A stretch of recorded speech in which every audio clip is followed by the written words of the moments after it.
ನಮಸ್ಕಾರ. ನನ್ನ ಹೆಸರು ಇಂದಿರಾ ಅಂತ. ಶ್ರೀ ಬಾಲಾಜಿ ಎಜುಕೇಷನಲ್ ಟ್ರಸ್ಟ್ ಅಧ್ಯಕ್ಷರಾಗಿ ಕೆಲಸ ಮಾಡ್ತಾ ಇದ್ದೀನಿ. ಸೊ ಇವರು ರಾಘವ್ ರೆಡ್ಡಿ ಅಂತ ಹೇಳಿ ಟ್ರಸ್ಟ್ನ ಸೆಕ್ರೆಟ್ರಿ, ಮತ್ತು ಇವರು ಅನಿಲ್ ಅವರಂತ ಅಹಿಂದ ಸಂಘಟನೆಯ ರಾಜ್ಯ ಪ್ರಧಾನ ಕಾರ್ಯದರ್ಶಿ. ಚರಣ್ ಅವರು ಇಲ್ಲಿ ಲೋಕಲ್ ಸ್ಥಳೀಯರು, ಮತ್ತು ಕಿರಣ್ ಅವರು ಸ್ಥಳೀಯರು, ಇಮ್ರಾನ್ ಅವರು ಮತ್ತು ಅಬೂಬಕರ್ ಅವರು ಇದೇ ಪಟ್ಟಣದಲ್ಲಿ, ಶ್ರೀನಿವಾಸಪುರ ಪಟ್ಟಣದಲ್ಲಿ ವಾಸ ಮಾಡ್ತಾ ಇರುವಂತಹ ಸ್ಥಳೀಯರು.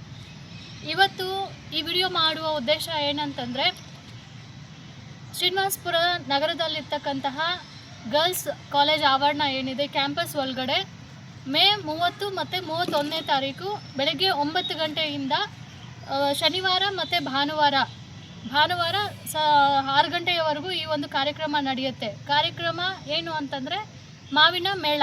ಶ್ರೀನಿವಾಸಪುರದಲ್ಲಿ ಪ್ರಪ್ರಥಮ ಬಾರಿಗೆ ನಮ್ಮ ಟ್ರಸ್ಟ್ ವತಿಯಿಂದ ರೈತರಿಗೆ ಅನುಕೂಲ ಆಗಬೇಕು ಅಂತ ಹೇಳಿ ರೈತರಿಗೆ ಇರುವಂತಹ ಎಲ್ಲ ವೇದಿಕೆಗಳನ್ನು ತರಬೇಕು, ಅವ್ರಿಗೆ ಪರಿಚಯ ಮಾಡಿಸ್ಕೋಬೇಕು, ಮತ್ತು ವ್ಯಾಪಾರ ವಹಿವಾಟುಗಳ ಮಾಹಿತಿಗಳನ್ನು ತಿಳಿಸ್ಬೇಕು ಅನ್ನೋದು ಈ ಕಾರ್ಯಕ್ರಮದ ಉದ್ದೇಶ. ಈ ಕಾರ್ಯಕ್ರಮದಲ್ಲಿ ಏನೆಲ್ಲ ಇರುತ್ತೆ ಅಂತಂದರೆ, ಬೆಳಗ್ಗೆ 9 ಗಂಟೆಗೆ ಉದ್ಘಾಟನಾ ಸಮಾರಂಭ ಇರುತ್ತೆ. ಸತತವಾಗಿ ವೇದಿಕೆ ಕಾರ್ಯಕ್ರಮ, ಸಾಂಸ್ಕೃತಿಕ ಕಾರ್ಯಕ್ರಮ, ಮತ್ತು ಭಾನುವಾರಕ್ಕೆ ಇನ್ನೂ ಹಲವಾರು ತರಹದ ಸಣ್ಣ ಪುಟ್ಟ ಮಕ್ಕಳಿಗೆ ಮನರಂಜನೆ ಕಾರ್ಯಕ್ರಮ, ಗೇಮ್ಸ್ ಇಡುವಂತಹದ್ದು. ನಂತರ ಮಹಿಳಾ ಸಬಲೀಕರಣಕ್ಕೆ ಮಹಿಳೆಯರು ಯಾವುದಾದ್ರೂ ಕ್ಷೇತ್ರದಲ್ಲಿ ಸಾಧನೆ ಮಾಡಿದರೆ ಅವ್ರಿಗೆ ಪ್ರೋತ್ಸಾಹ ಕೊಡೋದಕ್ಕೆ ಸನ್ಮಾನ ಕಾರ್ಯಕ್ರಮ. ಹಾಗೆ ಇಲ್ಲಿನ ಭಾಗದ ರೈತರು ನಾನಾ ತರಹದ ಮಾವಿನಕಾಯಿಗಳನ್ನು ಬೆಳೀತಾ ಇದ್ದಾರೆ. ಮಾವಿನ ಮೇಳ ಅಂತಂದರೆ ಬೆಂಗಳೂರಕ್ಕಷ್ಟೇ ಸೀಮಿತ ಆಗಿಬಿಟ್ಟಿದೆ. ಇಲ್ಲಿಂದ ರೈತರು ಹೋಗಿ ಬೆಂಗಳೂರಲ್ಲಿ ಮೇಳಗಳಲ್ಲಿ ಸ್ಟಾಲ್ಸ್ ಇಟ್ಕೊಳ್ತಾ ಇದ್ದಾರೆ. ಸೊ ಆದರೆ ಇಡೀ ಏಷ್ಯಾಗೇ ಶ್ರೀನಿವಾಸಪುರ ಮಾವು ಅಂತಂದರೆ ಬಹಳ ಪ್ರಾಮುಖ್ಯತೆ ಹೊಂದಿದೆ. ಸೊ ಇಂಥ ಒಂದು ವೇದಿಕೆನ ಇಲ್ಲೇ ಸೃಷ್ಟಿ ಮಾಡಬೇಕು ಅನ್ನುವಂತಹ ಆಶಯ ನಮ್ಮದಾಗಿದೆ. ಇಲ್ಲಿನವರು ಬೆಂಗಳೂರಿಗೆ ಬರುವಂತಹದ್ದು ಬೇಡ, ನಾವು ಇಲ್ಲಿಗೆ ಬರ್ತಾ ಇದ್ದೀವಿ, ನಿಮ್ಮ ಒಂದು ಕಷ್ಟಕ್ಕೆ ತಕ್ಕ ಪ್ರತಿಫಲ ಕೊಡಿಸ್ಬೇಕು ಅಂತ ಹೇಳಿ ಈ ಕಾರ್ಯಕ್ರಮದಲ್ಲಿ ಬಲ್ಕ್ ಮಾವನ್ನು ಖರೀದಿ ಮಾಡುವಂತಹ ಆಂಟ್ರಪ್ರಿನರ್ಸ್ ಅಂದರೆ ಬಿಸ್ನೆಸ್ ಓನರ್ಗಳು ಬರ್ತಾರೆ. ರೈತರ ಹತ್ರ ನಾನಾ ತರಹದ ವಿವಿಧ ತಳಿಯ ಮಾವು ಏನಿರುತ್ತೆ ಅದನ್ನು ಅವ್ರ ಕಂಪ್ನಿಗೆ ಬೇಕಾಗಿರುವಂಥವ್ರು, ಉದಾಹರಣೆಗೆ ಐಸ್ ಕ್ರೀಮ್ ಕಂಪನಿ, ಜ್ಯೂಸ್ ಫ್ಯಾಕ್ಟ್ರಿಗಳು, ಮತ್ತು ಸ್ಮೂದಿ ಕಂಪನಿಗಳು, ಈ ಥರಕ್ಕೆ ನಾನಾ ತರಹದ ಕಂಪನಿ ಮಾಲೀಕರನ್ನು ನಾವು ಅಪ್ರೋಚ್ ಮಾಡಿದ್ದೀವಿ. ರೈತರ ಹತ್ರನೇ ಬಂದು ಅವರು ನೇರವಾಗಿ ರೈತರಿಂದನೇ ಖರೀದಿ ಮಾಡಬೇಕು ಅಂತ. ಇದ್ರ ಉದ್ದೇಶ ಏನಂತಂದರೆ ಮಧ್ಯವರ್ತಿಗಳ ಹಾವಳಿ ತಪ್ಪಿಸಿ ರೈತರಿಗೆ ಸೂಕ್ತವಾದ ಬೆಲೆಯನ್ನು ಕೊಡಿಸ್ಬೇಕು ಅನ್ನೋದು ನಮ್ಮ ಉದ್ದೇಶ. ಅದೇ ನಿಟ್ಟಿನಲ್ಲಿ ಇಲ್ಲಿ ಉದ್ಯೋಗ ಅವಕಾಶ, ಯಾರೋ ಪ್ರಭಾವಿಗಳು ಬರ್ತಾರೆ, ಇಲ್ಲಿ ಕಂಪನಿ ತೆರೀತಾರೆ, ಮತ್ತು ಸ್ಥಳೀಯರಿಗೆ ಎಲ್ಲಿಂದ ಬಂದಿರೋರು ಇಲ್ಲಿ ಉದ್ಯೋಗ ಕೊಡ್ತಾರೆ. ಸೊ ರೈತರದ ಜಮೀನಲ್ಲಿ ಏನೆಲ್ಲ ಮಾಡಬಹುದು ಅನ್ನುವಂತಹ ಮಾಹಿತಿಗಳನ್ನು ಈ ಕಾರ್ಯಕ್ರಮದಲ್ಲಿ ನಾವು ತಿಳಿಸ್ಕೊಡ್ತೀವಿ.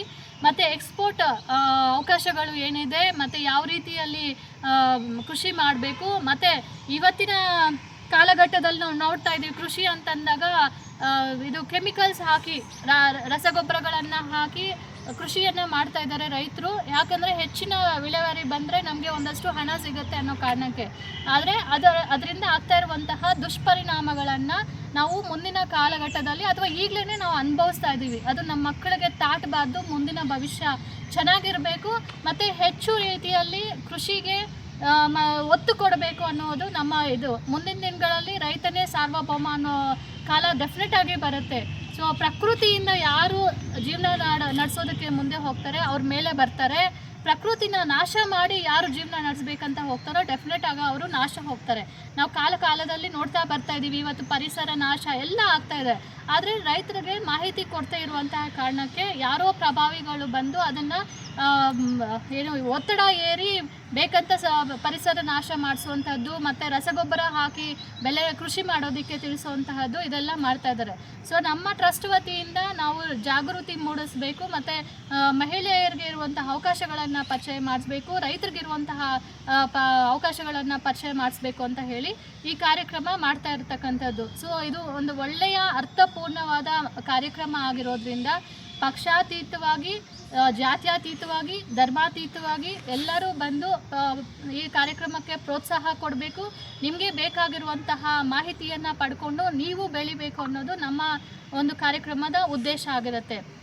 ಪ್ರತಿ ಹಳ್ಳಿಗೂ ಒಬ್ಬ ರೈತನಿಗೆ ನಾವು ಸನ್ಮಾನ ಮಾಡಬೇಕು, ಅವರು ಕೃಷಿ ಮಾಡೋದಕ್ಕೆ ನಾವು ಎನ್ಕರೇಜ್ ಮಾಡಬೇಕು ಅನ್ನೋದು ನಮ್ಮ ಈ ಕಾರ್ಯಕ್ರಮದ ಸಿದ್ಧಾಂತ. ಸೊ ನಾವು ವೆಬ್ಸೈಟ್ ಮೂಲಕ ಆಲ್ರೆಡಿ ನಾಳೆಯಿಂದ ಲೈವ್ ಬಿಡ್ತಾ ಇದ್ದೀವಿ ವೆಬ್ಸೈಟನ್ನು. ಸೊ ನಾವು ಸೋಷಲ್ ಮೀಡಿಯಾದಲ್ಲೆಲ್ಲ ಪ್ರಚಾರ ಮಾಡ್ತೀವಿ. ಆ ವೆಬ್ಸೈಟ್ಗೆ ಹೋಗಿ ಹೇಗೆ ಫಾರ್ಮ್ ಫಿಲಪ್ ಮಾಡಬೇಕು, ರಿಜಿಸ್ಟರ್ ಮಾಡ್ಕೋಬೇಕು ಅಂತ ಹೇಳಿ. ಸೊ ದಯವಿಟ್ಟು ಯಾರೆಲ್ಲ ಎಜುಕೇಟೆಡ್ಸ್ ಇದ್ದೀರಾ ಅದರಲ್ಲಿ ಹೋಗಿ, ಯಾರೆಲ್ಲ ಸ್ಟಾಲ್ಸ್ ರೈತರಿಗೆ ಎಸ್ಪೆಷಲಿ ಅವರು ಮಾವನ್ನು ಪರಿಚಯ ಮಾಡಿಕೊಡೋದಕ್ಕೆ ನಾವು ಫ್ರೀಯಾಗಿ ಸ್ಟಾಲ್ಸ್ ಕೊಡ್ತಾಯಿದ್ದೀವಿ ನಮ್ಮ ಟ್ರಸ್ಟ್ ಕಡೆಯಿಂದ. ಸೊ ಯಾರಾದರೂ ಮಾರಾಟಗಾರರು ಲೈಕ್ ಮಾವಿನಕಾಯಿಯಿಂದ ಏನಾದರೂ ರೆಸಿಪೀಸ್ ಮಾಡೋಂಗಿದ್ರೆ, ಲೈಕ್ ಮಾವಿನಕಾಯಿ ಚಿತ್ರಾನ್ನ, ಗೊಜ್ಜು, ಅಥವಾ ಜಾಮೂನ್ ಮಾಡ್ತಾರೆ, ಐಸ್ ಕ್ರೀಮ್ ಮಾಡ್ತಾರೆ, ಹೋಳಿಗೆ ಮಾಡ್ತಾರೆ, ನಾನಾ ತರಹದ ರೆಸಿಪೀಸ್ ಇದೆ. ಆ ಎಲ್ಲ ತರಹದ್ದು ಮತ್ತು ಉಪ್ಪಿನಕಾಯಿ ಈ ತರಹದ್ದು ಯಾರಾದರೂ ಮಾಡ್ತಾ ಇದ್ರೂ ಸಹ ನಿಮಗೂ ಸ್ಟಾಲ್ಸ್ ಅವಕಾಶ ಇದೆ. ನಿಮಗೆ ಮಾರಾಟ ಮಾಡ್ಕೊಳ್ಳೋದಕ್ಕೆ ನಿಮ್ಮ ಬ್ರ್ಯಾಂಡ್ ಕ್ರಿಯೇಟ್ ಮಾಡೋದಕ್ಕೆ ನಾವು ಅವಕಾಶ ಮಾಡಿಕೊಡ್ತೀವಿ. ನೀವೂ ಆ ಫಾರ್ಮ್ ಫಿಲಪ್ ಮಾಡಿ ವೆಬ್ಸೈಟಲ್ಲಿ ರಿಜಿಸ್ಟರ್ ಮಾಡ್ಕೋಬೇಕಾಗತ್ತೆ. ಅದನ್ನು ನಮ್ಮ ಕಾರ್ಯಕರ್ತರು, ಪದಾಧಿಕಾರಿಗಳು ಚೆಕ್ ಮಾಡಿ ನಿಮ್ಮ ಡೇಟಾವನ್ನು ಪರಿಶೀಲನೆ ಮಾಡಿ 24 hours ಒಳಗಡೆ ನಿಮಗೆ ಪ್ರತಿಕ್ರಿಯೆ ಮಾಡಿ ಡೇಟಾವನ್ನು, ನಿಮಗೆ ಬೇಕಾಗಿರುವಂತಹ ಮಾಹಿತಿಯನ್ನು ಕೊಡ್ತಾರೆ. ಸೊ ಈ ಒಂದು ಒಳ್ಳೆಯ ಅರ್ಥಪೂರ್ಣವಾದ ಕಾರ್ಯಕ್ರಮಕ್ಕೆ ನೀವೆಲ್ಲ ಒಬ್ರಿಗೊಬ್ರಿಗೂ ತಿಳಿಸ್ಕೊಡ್ಬೇಕು. ಪ್ರತಿ ಊರಿಂದ ಒಂದೊಂದು ರೈತನನ್ನು ಪರಿಚಯ ಮಾಡಿಕೊಡಿ. ಇಂಡಸ್ಟ್ರೀಸ್ ನಮಗೆ ಬೇಕಾಗಿಲ್ಲ, ಹಲವಾರು ಅವಕಾಶಗಳು ಕೃಷಿ ಮಾಡೋದ್ರಲ್ಲೇ ಸಿಗ್ತಾ ಇದೆ. ಸೊ ನಾವು ಕೃಷಿಗೆ ಒತ್ತು ಕೊಟ್ಟು, ಅವಕಾಶ ಕೊಟ್ಟು ರೈತರನ್ನ ಬೆಳೆಸೋಣ, ರೈತರಿಗೆ ಇನ್ನೂ ನಾವು ಮಾಡೋಣ ಅನ್ನುವಂತಹ ಉತ್ಸಾಹವನ್ನು ಕೊಡೋಣ ಅಂತ ಶ್ರೀನಿವಾಸಪುರ ವಿಧಾನಸಭಾ ಕ್ಷೇತ್ರದ ಜನರಲ್ಲಿ ನಾನು ಕೇಳ್ಕೊಳ್ತೀನಿ.